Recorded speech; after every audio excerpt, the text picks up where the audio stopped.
The views and opinions expressed on this program are solely those of the speakers. They do not reflect the policy of any studio or network. This content is for informational and entertainment purposes only.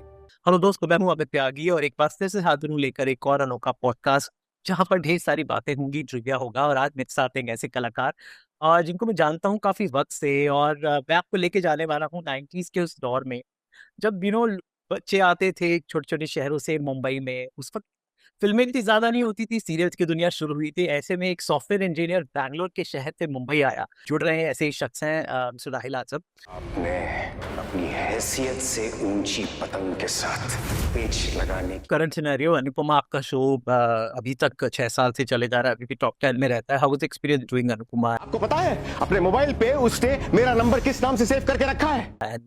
Playing Kothari परिवार के सबसे पहली बात तो one of the most respectable production houses, directors cut production, and Rajan ji का शुक्रिया अदा करता हूं मैं, जिन्होंने मुझे ये मौका दिया पराग कोठेरी का किरदार करने के लिए। कुड़ी जिंदा है, वो अमेरिका में है, राघव ने उसका कत्ल नहीं किया, लेकिन आपने मुझे कुछ नहीं बताया। कई सालों से मेरी एक तमन्ना थी राजन जी के साथ काम करने। You had worked with him as a director in some show? नहीं, मेरी अपॉर्चुनिटी, मेरा पहला सवाल राजन जी से यही था जब उन्होंने मुझे मीटिंग के लिए बुलाया, कि मैं बोला सर मुझे मौका मिलेगा आपके अंडर एक सीन करने का? तो वो मुस्कुरा और बोले राहिल, मैं अभी डायरेक्शन उतना करता नहीं हूँ, मेरे एसोसिएट्स करते हैं। तो मैं आज भी उनको बोलता हूँ, सर अगला शो कभी भी कुछ भी करे तो आप चंद दिनों तक आप प्लीज मुझे डायरेक्ट करें, बिकॉज क्या है ना, कुछ डायरेक्टर्स हैं जो मैं उनको समझता हूँ, वो मुझे समझते हैं बिना कुछ कहे। अब ना मैं खलनायक बन के दिखाऊंगा। वो एक रिलेशन होता है एक्टर और डायरेक्टर के बीच में, अनकही बातें, ओके, वो समझ जाते हैं। तो कई डायरेक्टर्स ऐसे होते हैं, उनको पता है कि राहिल ने क्या सोच कर रखा होगा सीन के लिए, और वो मुझे छोड़ देते हैं करने। किसने आने दिया आपको अंदर? मोटा भाई ठीक है ना? ये और है, ठीक से रहने दे तब ना। आर्यन, वो बहुत कम है। मैं टेलीविजन में सिर्फ 3 या 4 डायरेक्टर्स हैं जो मेरे फेवरेट हैं और जिनके साथ मैं बहुत कंफर्टेबल हूँ, क्योंकि मैं उनके साथ ग्रो कर सकता हूँ। और तो मैं चाहता था हमेशा राजन सर के डायरेक्शन के अंडर काम करूं, बट कोई बात नहीं, मुझे डीकेपी के साथ काम करना था, और उसका बोनस मुझे ये मिला कि वो शो अनुपमा था जो ऑलरेडी नंबर 1 था। तेरी जुल्फों से खेलूंगा मैं। और मेरे बॉडी ऑफ वर्क में हाईएस्ट रेटेड शो था नहीं अभी तक, क्योंकि जो किरदार और जिस तरह के शोज में करता था वो पूरे ऑफबीट हुआ करते थे। वो शोज नहीं थे जो आपको रेटिंग, वो मैं जानता था, उसके बावजूद भी मैं करता था, क्योंकि वहां पे मुझे ग्रो होने का फायदा होता था। वहां पे आपने मेरे साथ इतना बड़ा धोखा क्यों किया था? मुझे एज अ एक्टर ग्रो होने का, बहुत सारी चीजें सीखने का मौका मिलता था। मैं ये नहीं देखता था कि शो की रेटिंग कितनी है, इतना अच्छा शो करेगा या नहीं करेगा। यहाँ पे क्या था, हर चीज मतलब रेडी थी, मेरे लिए तैयार थी। मुझे सिर्फ कैमरा फेस करना था और मैं एक नंबर 1 का शो हिस्सा बन गया। तो तो ये मेरा एक्सपीरियंस तो बहुत अच्छा रहा, क्योंकि वहां पे A to Z जितनी भी कास्टिंग है, मैं बताऊं अमित भाई, सब लोग बेहतरीन एक्टर्स। रूपाली और आपने कभी साथ में काम किया था? रूपाली इससे पहले नहीं, रूपाली और मैंने हमने दोनों एक साथ एक शो किया था, लेकिन कभी फ्रेम साथ में शेयर नहीं किया था। जान भी तुझको दे दूंगा मैं 2002 की बात कर रहा हूँ। एक शो आया करता था भाभी, जो बहुत एक सुपर हिट शो था। आफ्टर ऑल, बहुत बड़ा यूटीवी का बहुत बड़ा हिट शो था वो। उसमें रूपाली भी आई थी, वो बहुत बाद में आई थी, लेकिन हमने कभी फ्रेम साथ में शेयर नहीं किया। तो यहाँ पे पहली बार हमने साथ में फ्रेम शेयर किया और हमारे बहुत बढ़िया सीन्स आते थे। कल तक जीत थी जिसकी पहचान आज क्यों बिखर गई। एंड आज मैं इतना तो कह सकता हूँ कि आज की डेट में मतलब one of the finest performance 6 साल से वो अनुपमा कर रही है। और अभी भी मैं जब देखता हूं, अगर कोई भी सीन हो, उनका यही मकसद रहता है कि वो पिछले सीन से उस सीन को बेहतर करे। किसी और के साथ जाऊं, जहाँ जाऊं, जब जाऊं, जैसे भी जाऊं, आपको क्या? और वो बहुत कम एक्टर्स में होता, मैं खुद नहीं कर पाता हूँ, मैं थक जाता हूँ, मैं एक लिमिट के बाद थक जाता हूँ। ओके, हो सकता है मैं 3-4 महीने तक करूंगा और उसके बाद थक जाऊंगा, या कोई भी सीन आएगा तो मुझे अच्छा ठीक है चलो, अगर मेरी क्रिएटिविटी है तो उसमें से सिर्फ मैं 50% की क्रिएटिविटी उसमें ऐड करूंगा। लेकिन रूपाली ने हर सीन में, हर शॉट में वो अपना 100% देती है, मानना पड़ेगा। दोनों हाथों से मारूंगी, हाथ थक गए ना तो लातों से मारूंगी। तो राहिल, मैं आपको लेके जाना चाहता हूँ 90s की उस दुनिया में जब आपने अपना सॉफ्टवेयर इंजीनियरिंग का कोर्स किया था। उस जमाने में इंजीनियर बनना बहुत बड़ी बात होती थी। जी जी। आप सॉफ्टवेयर इंजीनियर भी बने, लेकिन ये जो हमारे जो माया नगरी का कीड़ा आपको अंदर आता है, तो पहला टीवी शो जो आपका था, हाँ, वो बहुत ही रोमांटिक रोल था। हाँ जी टीवी का शो जी था। जी जी। जी। इसे मेरे साथ मुंबई चलना, चलोगी ना मेरे साथ मुंबई? एक टुकड़ा चांद एक का। टुकड़ा चांद हाँ, का, तो एक हाँ। टुकड़ा चांद का was the first show where Rahil actually made his debut. या गुड मॉर्निंग। आप लोग यहाँ? But that role was a quintessential romantic hero. लेकिन उसके बाद जो आपने रोल्स किए, यस, Change हुआ। हाँ, उसके बाद क्योंकि क्या होता है ना, शुरुआत में आपको जो मिलता है आपको बस उस वक्त क्या रहा, 2 साल खत्म हो गए थे और मम्मी ने कहा था कि वापस आ जाओ, तो अभी मुझे पता ही था मैं करूं क्या, उसी वक्त मुझे ऑफर आया था और मैं हामी भर दी। मुंबई बहुत प्रोड्यूसर्स हमारा इंतजार कर रहे होंगे।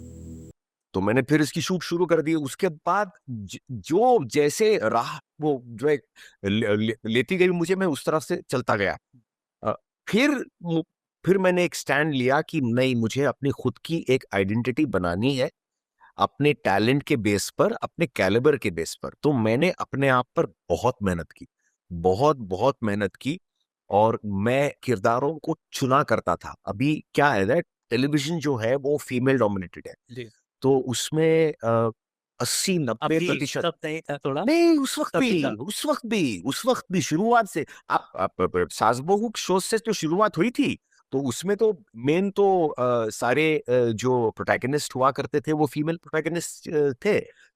तो ये फिल्म्स में अलग होता है। तो टेलीविजन में शुरुआत से और आज तक भी अगर आप देखें तो जितने भी मेल डोमिनेटेड शोज आए हैं, उनमें से मैंने काफी अटेम्प्ट किए, बट टेलीविजन के हिसाब से वो चलते नहीं है मेल डोमिनेट, बिकॉज ऑडियंस को वो चाहिए, वो उनको हाउसवाइफ्स को या एक आम लड़की को वो चाहते हैं कि वो उस किरदार में अपने आप को देखे। ओके, ऐसे बहुत सारे शोज आए हैं, फिल्म्स भी आए हैं जहाँ पे मेल डोमिनेटेड कई बार वर्क नहीं हुए हैं, हालांकि स्क्रिप्ट बहुत ब्रिलियंट रही है। तो फिर मैं अपने किरदार चुनता गया। वो किरदारों को चुनने में, जैसा मैंने कहा कि वुमेन डोमिनेटेड है टेलीविजन उस वक्त से, अब 80-90% वुमेन डोमिनेटेड है, उसमें से 10% आपके लिए बचा है, पुरुषों के लिए।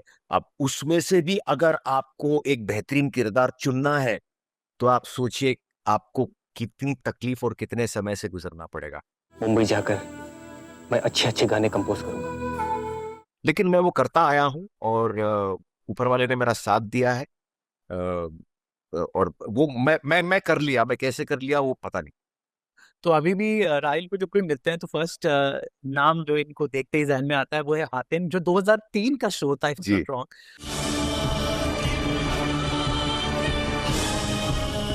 तो हातिम आया था 2003 में, लेकिन रेजोनेंस उसका आज तक है। सो बिकॉज हातिम ताई इससे पहले फिल्में बनी थी जितेंद्र की, जी, जी, लेकिन जी। हातिम ताई हमारी कैरेबियन टेल्स की स्टोरी है। जी। तो 2003 में मुझे याद है मैंने आपका इंटरव्यू हातिम के वक्त किया था। हाँ। इट वाज वेरी, आज के जमाने का बड़ा VFX ड्रिवन शो था। जी जी। So how Hatim change your life and still is तो हुआ क्या ना, जब हातिम का शूट चल रहा था तो हम बड़ौदा में शूट किया करते थे, और उसी समय टेलीकास्ट भी हुआ करता था, और जब तक लास्ट टेलीकास्ट हो रहा था तब तक हमारा शूट चल रहा था। तो हातिम ऑफ एयर हुआ और हमारा शूट खत्म हुआ, मैं मुंबई आया। तो जो हातिम का जो फेम है, जो सक्सेस है, वो मैं कभी एंजॉय नहीं किया।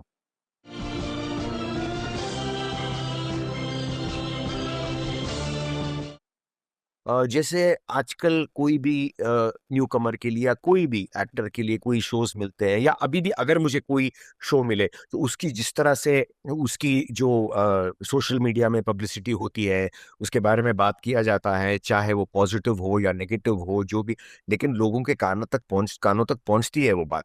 उस वक्त क्या था, हाँ एक चीज है कि पूरी इंडियन टेलीविजन के इतिहास में आज तक जितनी होर्डिंग्स हातिम की लगी थी, 98 होर्डिंग्स ऑल ओवर बॉम्बे।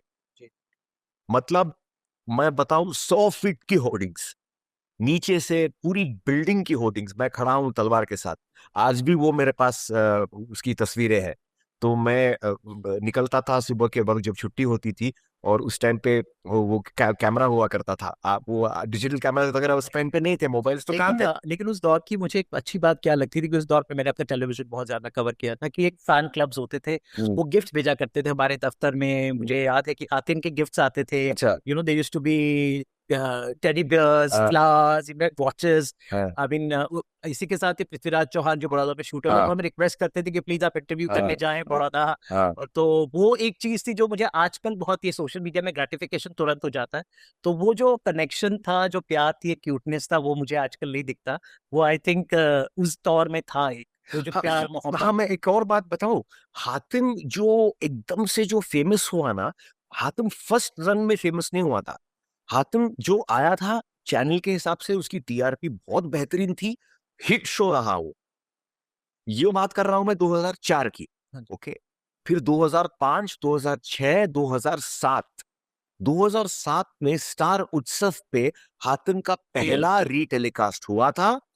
उसके बाद पूरी किस्मत बदल गई। मैं अचानक एक दिन रोड पे चलते हुए जा रहा, तो सब लोग एकदम हातिम मैं सोच रहा हूँ 4 साल के बाद ये क्या हो रहा है। बाद में मुझे किसी ने बताया कि नहीं, वो स्टार उत्सव पे जो है वो उसका टेलीकास्ट हो रहा है। तो जो हातिम जो आज है, वो उसके रीरन की वजह से। अगर अगर आज भी अगर आप हातिम को अगर हॉटस्टार पे अगर आप डालें, तो I think it will still break the records.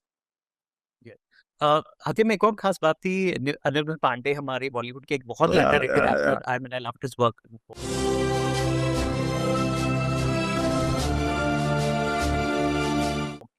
You had the opportunity to work with Nirmal Pandey in that show. जी, निर्मल जी, भगवान उनकी आत्मा को शांति दे। निर्मल जी जब पहली बार पहला सीन किया था मैंने निर्मल जी के साथ, और उसके एक 3-4 महीने के बाद सीन किया था, तो निर्मल जी वो सो स्वीट, वो मेरे पास आए और उन्होंने एक दूसरे सीनियर एक्टर के सामने कहा कि मैंने इस बच्चे की ग्रोथ देखी है, मैंने राहिल की ग्रोथ देखी है, इसका मतलब वो सीख रहा है।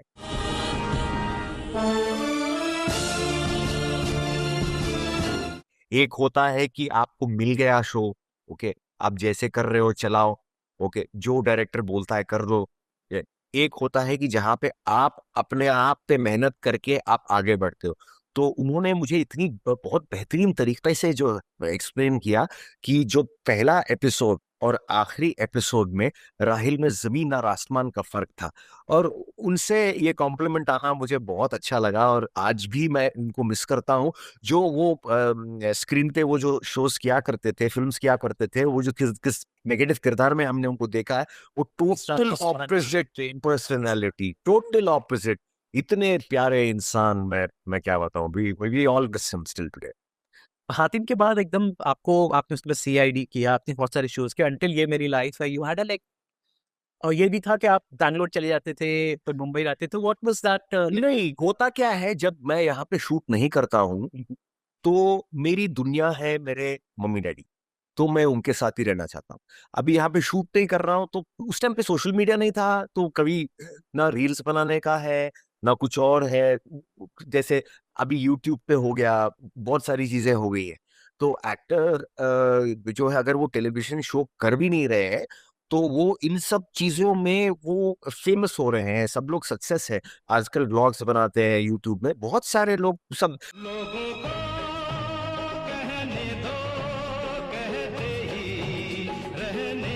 पहले क्या था, सिर्फ सिर्फ टीवी था ना आपके लिए, तो आप कुछ और, आपके लिए कुछ के पास कुछ और करने को था ही नहीं। तो जब शूट नहीं होता था, जैसे मैंने बोला, मैं बहुत गैप्स लेता था शोज के बीच में, ओके, एक एक साल, दो दो साल गैप्स। तो अभी उन गैप्स में मैं अपने परिवार से दूर क्यों रहूं? तो मैं जैसे ही कोई शो खत्म होता था, मैं immediately I used to go to Bangalore. You're an entrepreneur, you have a family business that you handle. या हमारा खुद का फैमिली बिजनेस है जो 1890 से है, मेंस वेयर है, मेड टू मेजर, जिसका नाम है सायद बाखर। एंड वो हमारे मतलब ग्रेट ग्रैंडफादर के ज़माने से है, and we specialise in suits, and वो आज भी है। So I come from that background. But आप ये भी पूछोगे कि मैं अभी वो वहाँ पे क्यों ज्वाइन नहीं किया मैं, तो it was very sweet of my father to have allowed me, you know, and left me free to do whatever I want. तो माँ बाप का मैं हमेशा इस चीज़ के लिए शुक्रगुजार रहूँगा। राहिल का शो का एक मेजर ब्रेक थ्रू इसके बाद था ये मेरी लाइफ है, क्योंकि वो शो जब आया था सोनी पे, I think one of the successful shows है। Sony entertainment television attach was ये मेरी लाइफ है, जी। एंड आई थिंक उससे भी आपको बहुत दर्शकों या उस वक्त क्या हुआ था, ये मेरी लाइफ से शुरू हो गया था, और मेरी एंट्री काफी महीनों के बाद हुई थी, और वो किरदार इंस्पायर्ड था, जो बच्चन साहब का किरदार था त्रिशूल का, उससे इंस्पायर्ड था। अब वो इतना फेमस हो गया, इतना फेमस हो गया, और वो एज अ जोड़ी भी हमको बहुत पसंद करती थी ऑडियंस। एंड वो भी शो, मतलब आई थिंक, हाँ, मेरे रिकॉर्ड के हिसाब से 1 साल करना बहुत बड़ी बात है, तो वो 1 साल किया मैं वो शो। हालांकि उससे मुझे बहुत बहुत ज्यादा पॉपुलैरिटी मिली थी। उस टाइम पे मैं 3 शोज किया करता था, एक ये मेरी लाइफ है, दूसरा सारथी, and I was also doing CID.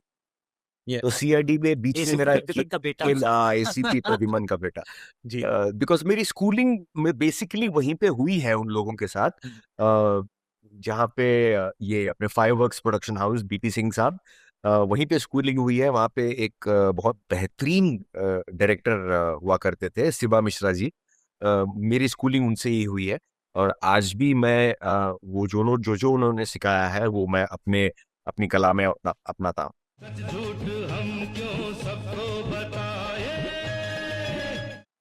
कुछ और एक आपका शो था बाबुल का आंगन छूटे ना,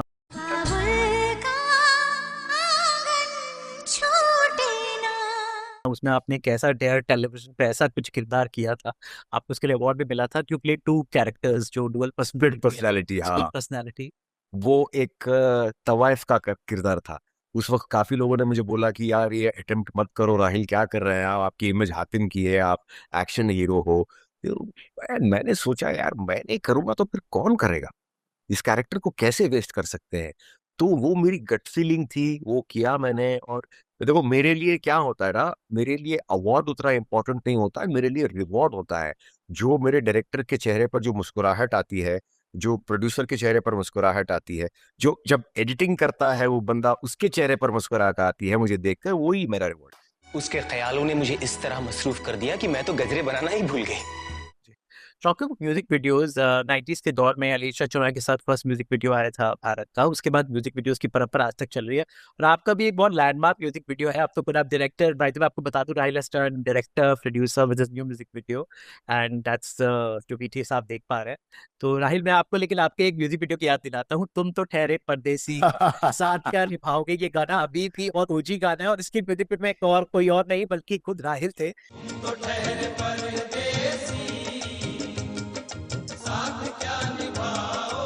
वो सर्कल एंड अगेन वो हुआ क्या, मैं बताता हूँ। वो मैं जब कॉलेज में था, आई थिंक उस टाइम पे वो गाना आया था, ओके, लेकिन वो आज भी उस पे विजुअल्स नहीं बने थे, अच्छा, उस पे वीडियो बना नहीं था। तो वीडियो बना था 2005 में, ओके, हाँ, वो उसके पहले हिट हो गया वीडियो। हाँ, बहुत सालों के बाद, मतलब लगभग 6-7 साल के बाद वो वीडियो बना था, जिसकी आप बात कर रहे हैं। तो अल्ताफ राजा का वो गाना, how was experience doing that Hey, you know, really? गाने पे आप अरे नहीं, I enjoyed it. It was मतलब अ, वो ऐसा था कि हमको कुछ टाइम लिमिट था, हमको उतने लिमिट में उतने सारे शॉट्स लेने थे, उतने सारे चेंजेस करने थे। तो उस टाइम के हिसाब से जिस तरह से शूट हुआ वो, आज अगर मैं देखता हूँ तो थोड़ा सा हंसी आती है, तो दिखता है कि यार क्या किया हम लोगों ने, लेकिन उस वक्त के लिए वो बहुत हिट हुआ था। तो 2026 में आपको क्या लगता है म्यूजिक वीडियो का मार्केट कितना बढ़ गया है अब जो आप खुद बना रहे हैं शिद्दत? देखिए, मैं जो जो शिद्दत है वो मेरा एक विजन है। विजन का एक छोटा सा हिस्सा है, एक शुरुआत है। विजन तो बहुत बड़ा है। तो सीढ़ी का पहला ये स्टेप है मेरा। म्यूजिक वीडियोस जैसा आपने बताया कि 90s में, वो दौर मुझे आज नजर नहीं आ रहा है, क्योंकि वो गाने उस वक्त जो थे आज भी आप सुनोगे, आज भी आप अपनी कार में जैसे सुनीता राव, अलीशा चिनॉय, मुझे ज्यादा नाम नहीं यार, भाकर, जी बिल्कुल। एंड आपको उन गानों के साथ आपको उनकी विजुअल्स भी याद रहेंगे। आज के वीडियोस में आपको विजुअल्स ज्यादा नहीं याद रहेंगे। एक गाना अगर हिट हो गया तो हिट हो गया, क्योंकि होता क्या है, कई बार गाने का विजुअल से कनेक्शन नहीं होता है। ओके, वे एक जो होता है ना, वो एक नेगेटिव पॉइंट होती है। ओके, अगर तो मेरा ये फोकस था, मेरा कोई इरादा नहीं था कि मुझे म्यूजिक वीडियो ही बनाना है। जब मैं इंस्टाग्राम की रील्स बनाया करता था तो मुझे लगा मैं इतना समय इसमें बिता रहा हूँ, एडिटिंग करने में, डायरेक्शन करने में, जो भी। तो और वो वर्क हुए काफी रील्स मेरे। हाँ हाँ, बहुत के सेट पर बनी हुई। हाँ जी। अब नहीं, उसके अलावा भी मैं लोकेशंस पे जाकर शूट किया करता था और उसको खुद डायरेक्ट करके उसको खुद एडिट करता था मैं। तो वो, और पूरे 90s के गाने, 80s के गाने, 70s के गाने, 60s के गाने, चाहे मेरी जान तो ले ले, चाहे ईमान तो ले ले, प्यार एक बार तो। और वो लोगों को बहुत पसंद आता था। वो रील्स वायरल हुआ करती थी। तो वहां से मुझे लगा कि अगर मैं 40-50 सेकंड की रील बना रहा हूँ, इतनी मेहनत कर रहा हूँ, तो क्यों ना एक म्यूजिक वीडियो बनाऊं। कुछ ऐसा नहीं था कि मुझे म्यूजिक वीडियो ही बनाना है। फिर मुझे ऐसा लगा कि हाँ, music video could be a schooling for me. तो एज ए डायरेक्टर ये मेरा पहला है, तो मैं वहां पे मुझे कुछ सीखने को मिलेगा। ओके, तो नेक्स्ट मैं जो भी प्रोजेक्ट बनाऊंगा उसमें मैं इंप्रूव कर सकता हूँ as a director, okay, as a editor, okay, मैं इसका स्टोरी, स्क्रीन प्ले, हर चीज मैंने की है, एडिटिंग मैंने की है, प्रोमोज मैंने कट किए हैं, क्योंकि ये मैं नहीं चाहता था कि मेरे विजन से हटके कोई भी चीज ऑडियंस तक पहुंचे। क्योंकि अगर मैं इतनी मेहनत मैंने की है और अगर मैं बिना किसी लेबल को देकर मैं ये खुद लॉन्च कर रहा हूँ यूट्यूब पे, बड़ा शौक से शादी किया था, व्हाई नॉट, मुझे ही करना चाहिए।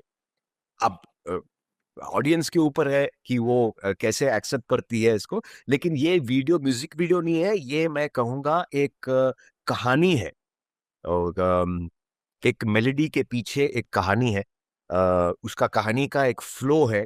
तो अगर आप देख रहे हो तो आपको लगेगा नहीं कि आप एक गाना देख रहे हैं, कि आप एक 4-4.5 मिनट की कहानी देख रहे हैं।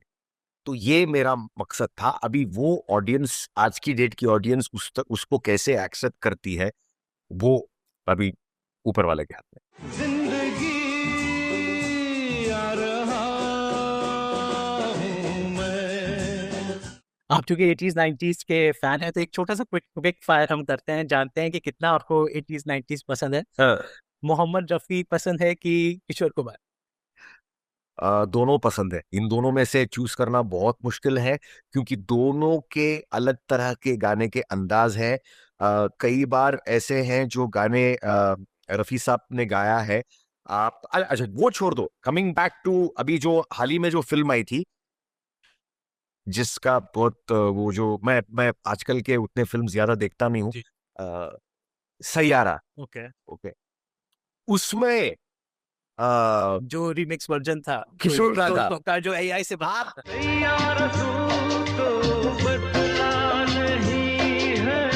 या मैं वही बोल रहा हूँ कि आप देखो, आप आज भी अगर वो वर्जन सुनोगे, ओके, लेकिन ड्यू रिस्पेक्ट टू जिसने भी वो गाना गाया है, बहुत प्यारा गाना, या बहुत प्यारा गाना गाया है। लेकिन वो जब उसकी वो एआई से शायद किया था, कैसे AI से किया। तो किशोर दा की आवाज में जब किया था ना, तो आदमी ना अगर ऐसे रहता ना, ऐसे हो जाता, नो, उसको एक एक जोश आ जाता है। मौसम जरा सा रूठा हुआ है। तो आप अभी अब ऐसा चूज करना, मतलब आप, मैं क्या बताऊं, आप समझो, आपने मुझे एक ऐसा सवाल पूछा है कि आप दिलीप कुमार या यूसुफ खान के बीच में किसको चूज करना चाहते हैं? सवाल वो है। तो दोनों आप फैंटास्टिक, मैं आज भी उनके गाने एंजॉय करता हूँ, उनके गानों पे मैं बहुत सारे रील्स बनाता हूँ। मगर एक वो कहानी है जो अब मुझको सुनानी। आपके एक और फेवरेट है नदीम श्रवण या आर डी बर्मन? नरीम समझ, नदीम श्रवण के गाने में देखा आपके रिएक्शन बहुत होते हैं। जी, जी। गानों में जो मैजिक है, या तो what do you think is the melody of Nadeem Shravan songs? I think lyrics and then the composition. Okay, lyrics make a lot of difference. उसमें एक वजन हुआ करता था उस वक्त, यू नो। तो आज भी आप कोई भी 90s के, नदीम श्रवण ही नहीं, आप 90s के कोई भी पीरियड, 80s का, हाँ 80s का भी कोई भी पीरियड, वो कोई भी गाने ले लो आप, you will be charged up. या 60s के ले लो, 50s के ले लो, शम्मी कपूर साहब के गाने ले लो। आजकल तेरे मेरे प्यार के चर्चे हर जबान पर। ओके, वो कोई भी, मतलब अगर आप ब्लैक एंड व्हाइट में भी देख रहे हैं, अगर डॉल्बी में नहीं है, अगर आप शमी जी का अगर आप गाना सुने, दिल तेरा दीवाना है सनम। You get charged up. मुझे ऐसा लगता है कि अभी जाके रिलीज करो। वो जोश मुझे आज के गानों में पता नहीं, मुझे वो फील नहीं आता है, because I don't know, I don't relate to it. Because उसमें क्या है, अगर वो गा रहे हैं ना, दिल तेरा दीवाना है सनम, तो वाकई में ऐसा लगता है कि वो बंदा उसको बोल रहा है कि हाँ, दिल तेरा दीवाना है। दिल तेरा दीवाना है सनम। यू नो, वो ये नहीं कर रहे हैं कि दिल तेरा, उनको करने की जरूरत ही नहीं है ये सब। he just has to, he doesn't need a choreographer. So that is the kind of cinema I love. दिल तेरा दीवाना है सनम। दिल तेरा दीवाना है सनम। So thank you so much. It was such a pleasure to talk to you, and I hope आप इसी तरह रील्स बनाते रहें and नए नए शोज करते रहें, because I think अभी वक्त बदल गया है. The ji. world is a stage and everybody is a performer. जी, ये मैं वही, तो इंस्टाग्राम एक ऐसा प्लेटफॉर्म है जहाँ पे आप अपनी शो रील दिखा सकते हैं। मैंने प्यार तुम्ही से किया है, मैंने दिल भी तुम्ही को दिया है। ओके, पहले क्या हुआ करता था, हम लोग उस वक्त VHS लेकर जाया करते थे, हमारे फोटोग्राफ्स के पीछे अपना नाम और नंबर लिख कर दिया करते थे। ओके, उसके बाद CDs का जमाना आया। आज को आपको कुछ करने की जरूरत नहीं है, आप घर पे आपका कुछ कोई भी टैलेंट का अभी कोई भी वीडियो, कोई भी एक मोनोलॉग शूट करें और आप इंस्टाग्राम पे पोस्ट करें, वहां पे किसी की भी नजर पड़ जाए, क्या पता। तो ये, इन सब चीजों से मैं बहुत शर्मिला था, I used to shy away from all this. लेकिन फिर मुझे अभी ये मैं बनाता हूँ किसी को दिखाने के लिए नहीं, ये मैं अपनी खुशी के लिए बनाता हूँ। अब वो वायरल हो गया, अलग बात है। किसको पता क्या किसने किया, सब कहते हैं तूने। लेकिन कोई भी चीज मैं कभी भी कुछ करता हूं, किसी को प्रूफ करने के लिए नहीं। अगर कोई डायरेक्टर प्रोड्यूसर ने मुझे साइन किया है, तो मैं वहां पर जाके, अगर मैं अपना 200% इसलिए दे रहा हूं क्योंकि वो बाकी लाखों एक्टर्स को छोड़कर वो राहिल को अप्रोच किया है उन्होंने, तो उतनी इज्जत तो मुझे उनको देनी पड़ेगी। जी, चलिए, thank you so much. Thank you, All the best always. बहुत बहुत शुक्रिया।